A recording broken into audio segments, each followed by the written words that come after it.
Mag-isa akong bumiyahe papuntang Sambales para lumayo sa lahat. Gusto ko munang mag-unwind. Masyado nang toxic ang lahat ng nangyayari sa buhay ko. Sa ngayon, ayoko ng distraction. Ang gusto ko ay makapag-isip-isip at makalanghap ng sariwang hangin sa tabi ng dagat. Gusto ko ng tahimik na buhay kahit sandali. Peace of mind. Kahit minsan man lang, gusto kong maranasang totoong maging masaya. Ako si Venice, 23 years old at office staff sa isang private company sa Bulacan. Kung titignan ako, mukha akong simpleng babae na pinipilahan ng mga nanliligaw na kalalakihan sa lugar namin. Alam ko naman na hindi basta panliligaw ang gusto nila sa akin at aware ako doon. Matangkad, maputi, mahaba ang buhok at sexy akong manamit. Walang hindi mapapalingon kapag ako ang nagdaan. Except sa mga babaeng kapitbahay namin na walang ginawa kundi pagtsismisan ng buhay ko.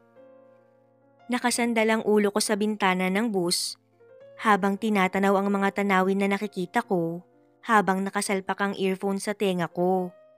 Inaantok ako pero hindi ko mapigilan na hindi tignan ang mga tanawin mula sa bintana ng bus. Nakaka-relax kasi. Maya-maya lang ay huminto ang bus na sinasakyan ko. Pangalawang stopover na galing sa Bulacan. Oh, yung mga iihi at kakain saglit. Meron po tayong 20 minutes na stopover. Sabi ng konduktor sa sinasakyan kong bus. Bumaba rin ako kasabay ng mga nagbababaan. Medyo kanina pa rin kasi ako naiihi. Habang nakapila sa banyo, meron akong napansin na isang lalaki na nakaagaw ng atensyon ko. Nakatayo siya doon sa may harapan ng isang tindahan. Katamtaman ng katawan ng lalaki. Matangkad at maputi ang kutis nito. Nakatitig lang ako sa kanya at iniisip ko na ang gwapo siguro ng lalaki na to sa malapitan. "Miss, ikaw na po," sabi ng babae sa likuran ko kasabay ng pagkalabit nito sa akin. "Ay, sorry po." Mabilis ko namang sabi at saka diretsong pumasok sa banyo. Sa tagal kong nakatitig sa kanya, hindi ko na malaya na nasa harapan na pala ako ng pila. Napatampal ako sa aking sarili pagpasok ko sa isa sa mga cubicle doon. Ano ba naman yan? Nakakahiya tuloy. Sabi ko pa sa sarili ko. Binilisan ko ang pag-ihi at bumalik na sa bus na sinakyan ko. Madaling araw pa lang kaya nakaramdam na ako ng antok. Sa sobrang pagod ay hindi ko na malaya na nakaidlip na ako. Maya-maya ay naramdaman kong may umupo sa tabi ko. Ang alam ko kasi, bago kami huminto ay nakababa na ang mga nakaupo rito. Dahan-dahan kong iminulat ang mga mata ko at paglingon ko sa aking tabi ay isang lalaki ang bumungad. Nakaharap din siya sa akin kaya nakita kong nakangiti siya ng malapad. Naalala ko yung lalaking tinititigan ko kanina. Hindi ako maaaring magkamali dahil siya yung nasa harap ko ngayon. At sobrang lapit pa niya. "May nakaupo ba rito? Wala na rin kasing mga bakanting upuan eh." Tanong niya sa akin. Napatulala ako ng konti at saka umiling bilang sagot. Pasimple akong lumingon sa paligid para tiyakin kung wala na talagang maupuan. Tama nga, wala na talaga. "Pwede na ba akong umupo?" Nakangiti pa ring tanong niya. Tumangon na lang ako bilang sagot. Hindi ko malaman ang nararamdaman ko. Tahimik lang ako pero hindi ako mapalagay dahil katabi ko siya ngayon. Panay lingon ng mata ko sa gawin niya para maaninagan ko siya. Ang gwapo niya talaga. Kahit sino sigurong babae ay mapapatingin sa kagwapuhan niya. Sa totoo lang, mabilis akong ma-attract sa mga lalaki. Lalo na kung gwapo talaga katulad ng katabi ko ngayon. Na kahit wala siyang gawin, mabilis talaga akong mahuhulog. Aaminin ko, ito ang bagay na nakakapagpahina rin sa akin at nakakapaglagay sa akin sa alanganing sitwasyon. Maya-maya pa ay may inabot siya sa aking plastic ng candy. Miss, gusto mo? Kumuha ka. Effective to para hindi ka masuka. Sabi niya sa akin habang nakangiti. Seriously? Para hindi ako masuka? Kahit nahihiya ako sa sinabi niya ay kumuha pa rin ako ng 3 piraso. Salamat. Sabi ko saka nag-scroll sa phone ko para mag-set ng music. Siya nga pala, saan naman ang punta mo? Sa Sambales? Out of nowhere ay tanong ng lalaki. Ano bahala na. Sabi ko sa kanya. Sa totoo lang, hindi ko rin alam kung saan ako pupunta dun. Basta ang alam ko lang ay gusto kong lumayo sa lahat. Basta malayo muna sa pamilya ko kahit sandali lang. Bahala na? So you mean, hindi mo alam kung saan ka pupunta sa Sambales? Takang tanong niya sa akin na tumingin sa direksyon ko. Tumango ako dahil yun naman ang totoo. Marami namang safe na lugar sa Sambales. Pero kung pagala-gala ka lang dun, baka mapano ka pa. Wika ng lalaki, kaya napangiti ako ng kaunti. Siguro meron kang problema, no?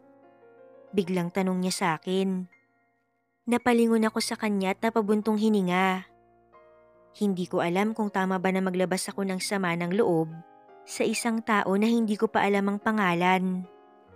Pero naisip niya na siguro nga, mas maganda na rin yun. Kasi hindi din naman siya nito kilala. May tao bang walang problema? Tanong ko sa kanya, saka ko binalik ang tingin ko sa bintana. Maya-maya ay nagsimula ng umandar ang bus. Narinig ko pang natawa ng bahagya ang lalaki sa sagot ko. Sorry kung pakialamero ako ha. Ititikom ko na yung bibig ko. Sabi na lang ng lalaki at nag-sign na isinisip ang bibig. Hindi, ayos lang naman. Wala ka namang pakialam kahit sabihin ko yung problema ko eh.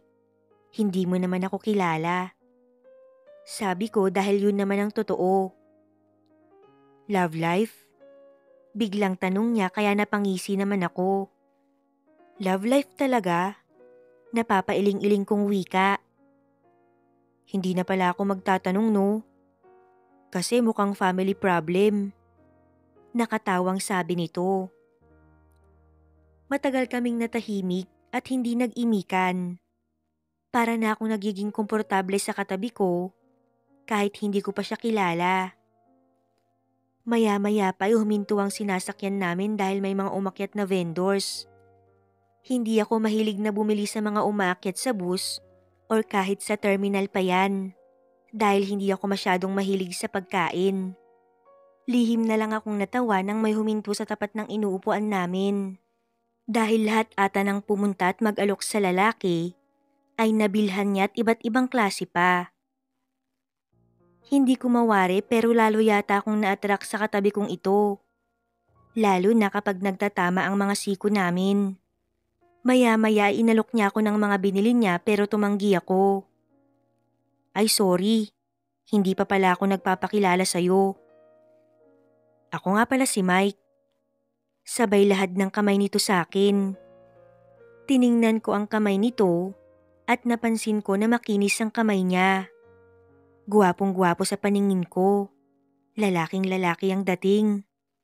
Nung hinawakan ko ang kamay niya ay para akong nakuryente dahil sa konting kilig. Ayoko namang mag-deny no. Dahil guwapo naman talaga siya mula ulo hanggang paa. I'm Venice. Kasabay nun nasabi ko, pagkatapos ay mabilis ko ring binawi yung kamay ko. Wow, ang ganda naman ng pangalan mo. Isang lugar sa Italy. Venice is the capital of Northern Italy's Veneto region. Sabi nito kaya napangiti rin ako. Os? Nakapunta ka na? Curious na tanong ko sa kanya. Hindi, alam ko lang. Napag-aralan kasi namin yun nung college. Natatawang sabi niya. Hindi lang pala gwapo to.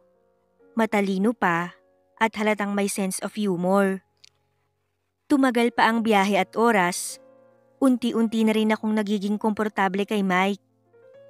Masarap pala sa pakiramdam na may nalalabasan ka ng mga nararamdaman mo.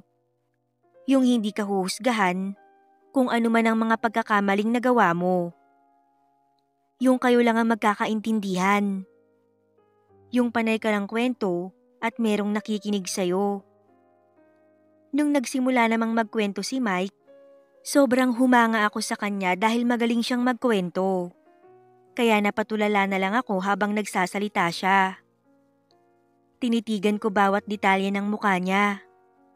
Napakagwapo naman pala nito, sabi ko na lang sa sarili ko. Sa pakikinig ko sa kwento ni Mike, ay hindi ko na malaya na nakatulog na pala ako. Naalimpungatan na lang ako nung naramdaman ko ang sarili ko na nasa balikat na niya ako. Sige lang, sumandal ka lang, okay lang sa akin. Isipin mo na lang na bintana ako. Sabi niya na bahagya akong natawa. Aalisin ko na sana yung ulo ko sa balikat niya, pero pinigilan niya ako at inihiga niya pa ulit yung ulo ko. Hindi ka ba naiilang? Tanong ko sa kanya. Hindi naman tayo magkakilala eh. Dagdag ko pa. That's the point. Hindi tayo magkakilala kaya ayos lang. Pagkatapos nito, wala naman na tayong pakailam sa isa't isa. Natatawang sabi ni Mike. Sabagay. As you said, paglabas ng bus na to hindi na rin tayo magkakilala. Sabi ko na lang at naramdaman kong napabuntong hininga si Mike. Kung gusto mo, pagbaba natin tulungan kitang makahanap ng tutuluyan mo. Sabi ni Mike kaya napangiti naman ako. Talaga? Gagawin mo yun? Tumangutango si Mike. Hindi ba nakakaabala sa'yo? Tanong ko ulit sa kanya pero umiling siya. Great. Pagkasabi ko nun, maya-maya ay napaisip ako. What if masamang tao siya? What if dalhin ako nito kung saan? Tapos pagsamantalahan. Or worse, patahimikin niya na ako habang buhay. Tapos itapon na lang ako sa dagat. Napatigil ako sa pag-iisip nang biglang napatawa si Mike. Alam ko yung ganyang muka. Yan ang muka ng nagdududa. Wika nito. I'm sorry to say pero may ID ka ba? Hindi naman kasi talaga kita kilala. Baka mamaya kung saan mo lang ako dalhin. Pagbibiro ko, pero may laman ang pagkakasabi ko. Napatawa siya ng malakas, kaya siniko ko siya. Nakakahiya at may mga kasabayan kami dito sa bus.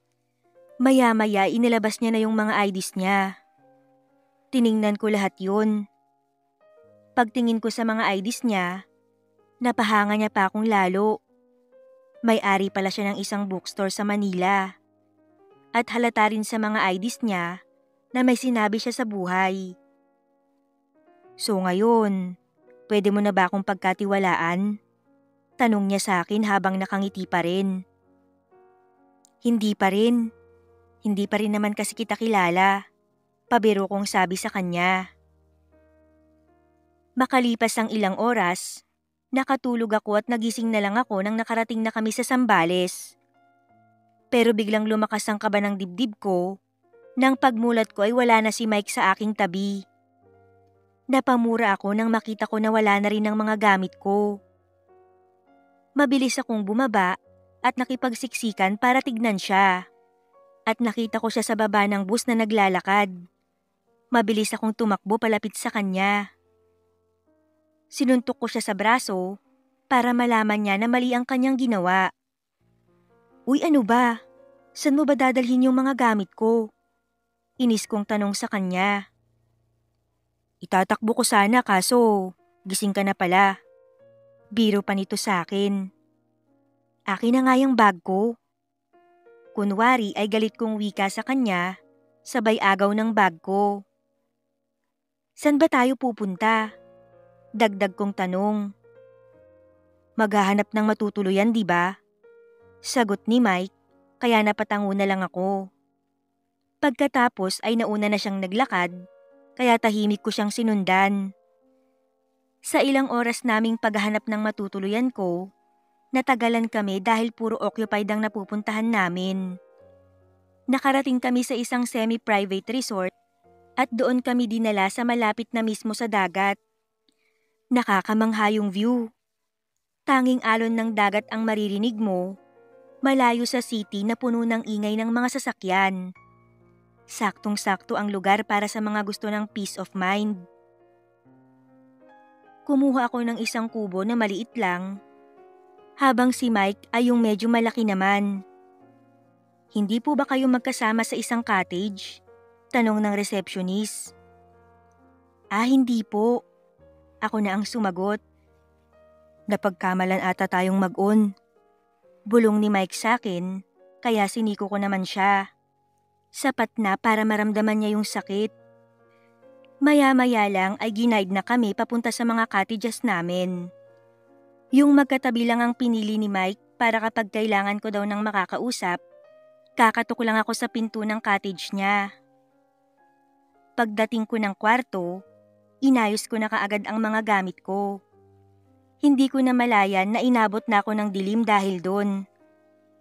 Nagbihis ako ng medyo makapal na damit dahil ramdam ko mula dito sa loob ng cottage ang napakalamig na simoy ng hangin na galing sa dagat.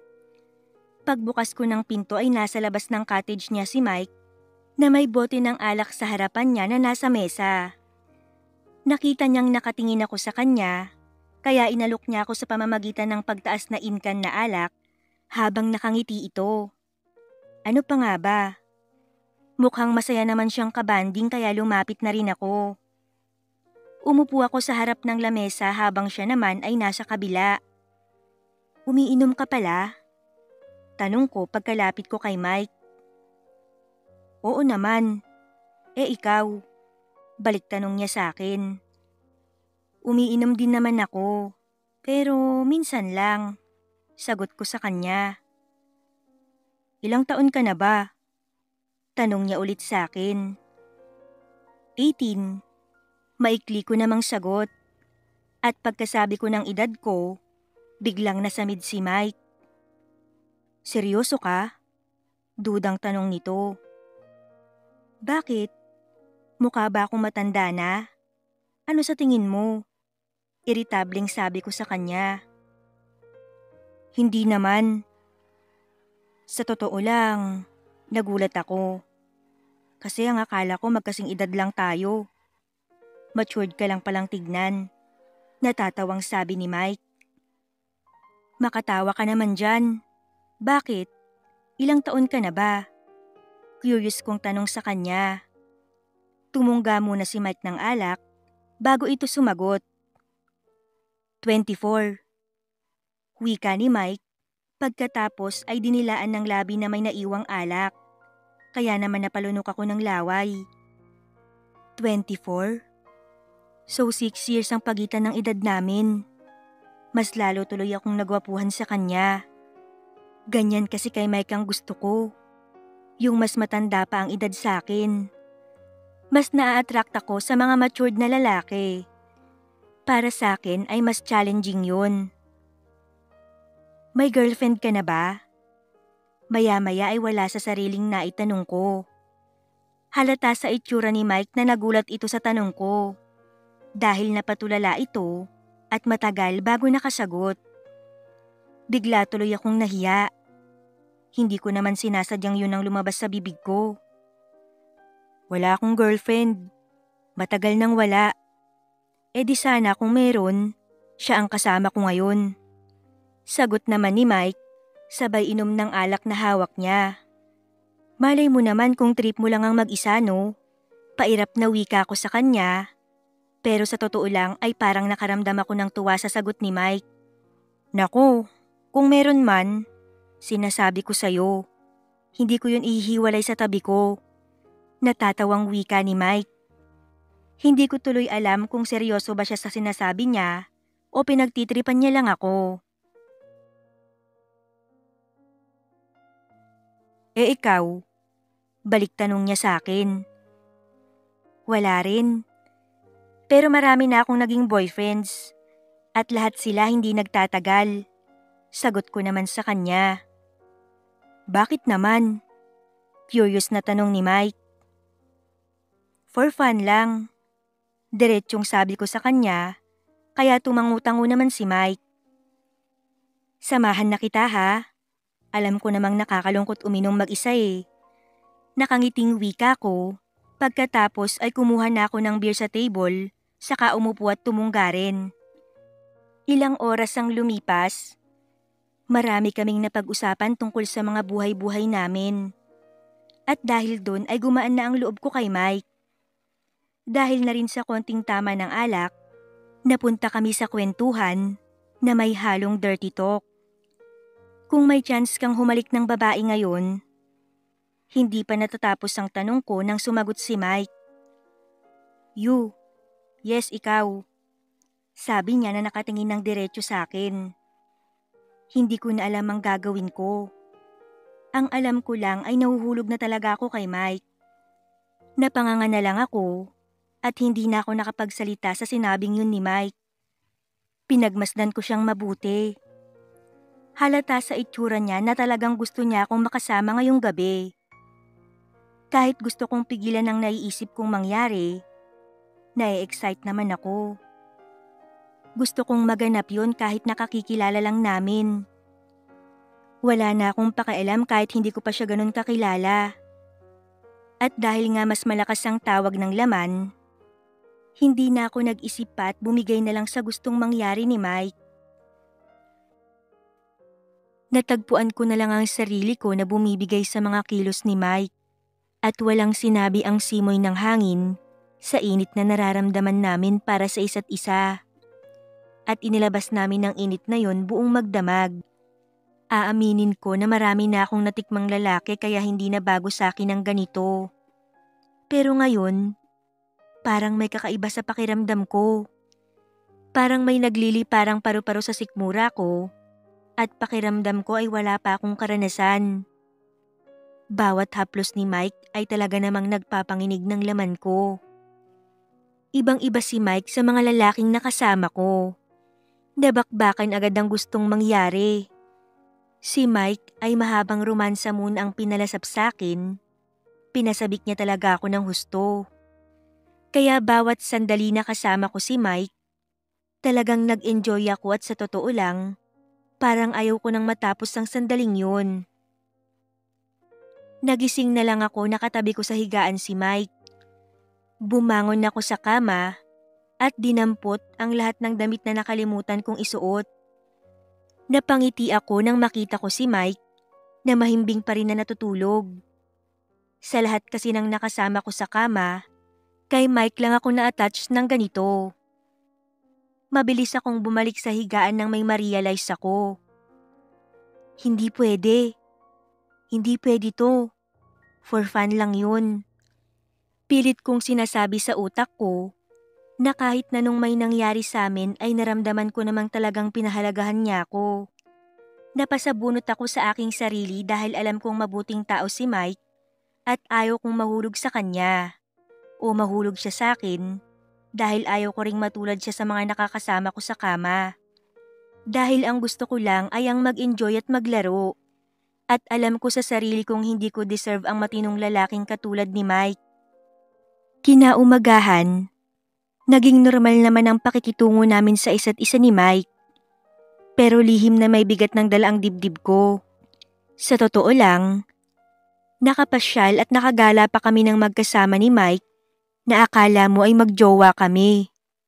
Dahil sa mga kilos namin at pakikitungo sa isa't isa. At doon ko na-realize na ang liit-liit ko compare kay Mike.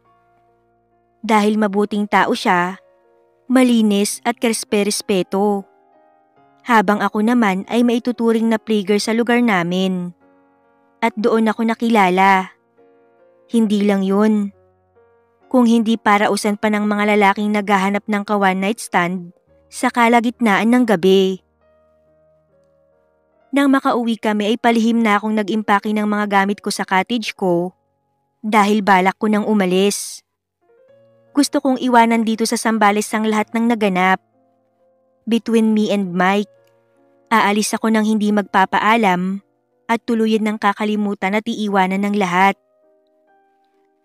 4:00 ng umaga ay umalis na ako sa cottage na inuupahan ko.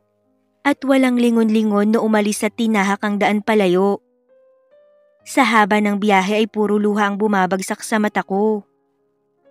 Natutunan ko ng mahalin si Mike at masakit man ay dapat ko na siyang bitawan. Nakauwi ako sa bahay at dumiretso sa kwarto ko at wala nang pinansin ni isa man sa pamilya ko. Gusto kong mapag-isa.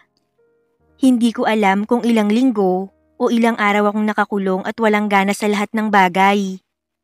Ganito pala ang feeling ng ma-in love. Kahit na sa taong saglit ko lang nakasama. Hindi ko alam kung ano ang ginawa ko, pero ito lang ang tama sa lahat ng desisyon ko. Ang kalimutan si Mike para hindi na siya madamay sa lahat ng kahihiyan ko. Kung gaano ako kawalang kwentang babae sa lugar namin. Nagising ako isang umaga na ready nang harapin ang panibagong araw at hindi na magpapakasenti. Inayos ko ang sarili ko at lumabas ng bahay na pipiliting maging normal ang lahat.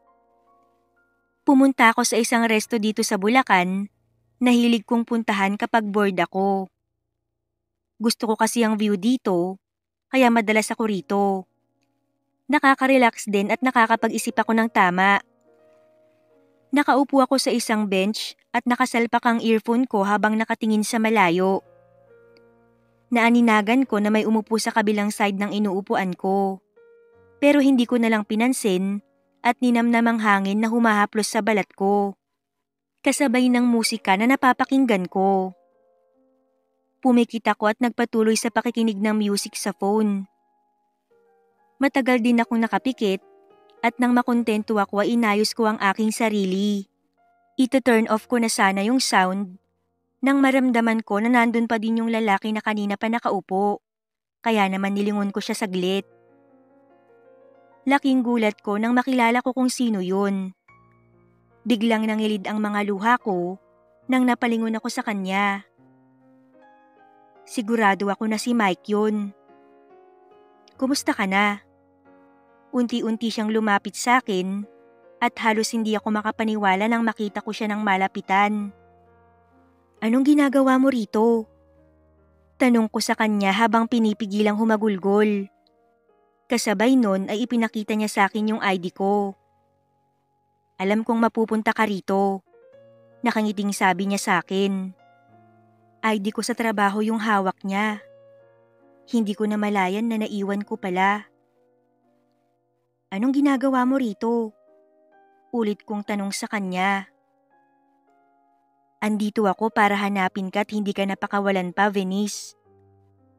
Nilapit niya ako sa kanya at niyakap niya ako ng mahigpit.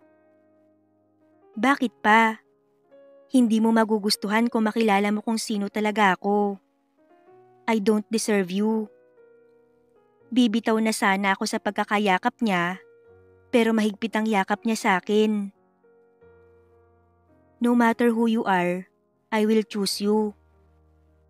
Lalo akong naiyak sa mga sinabi niya sa akin. Tuluyan na akong napahagulgol sa balikat niya habang yakap niya pa rin ako.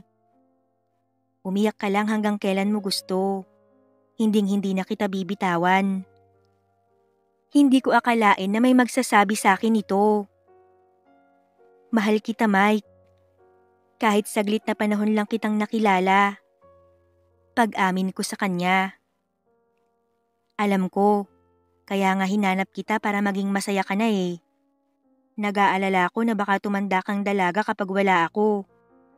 Medyo natatawang sabi niya kaya hinampas ko siya. 1 taon nang lumipas bago naging opisyal naging kami ni Mike. Dahil ang gusto niya ay kilalanin ko daw muna siya ng mabuti. Dahil sabi niya, ayaw niyang hindi ako sigurado sa kanya kahit sigurado na siyang ako ang panghabang buhay niya. Hindi ako binigo ni Mike sa bawat segundo, minuto, o oras man lang na magkasama kami. Pinaramdam niya sa akin na sa kabila ng maduming nakaraan ko, merong taong handang tumanggap sa akin. At siya yun. Mas binigyan niya ng pansin na kung sino ako sa harapan niya ngayon, kesa sa kahapon ko. Ngayon, may nagparanas na sa akin na isang tao na ipaparamdam na mahalaga ako. Napipiliin ako sa kabila ng aking nakaraan. I'm looking forward sa future na pinapangarap namin na magkasama.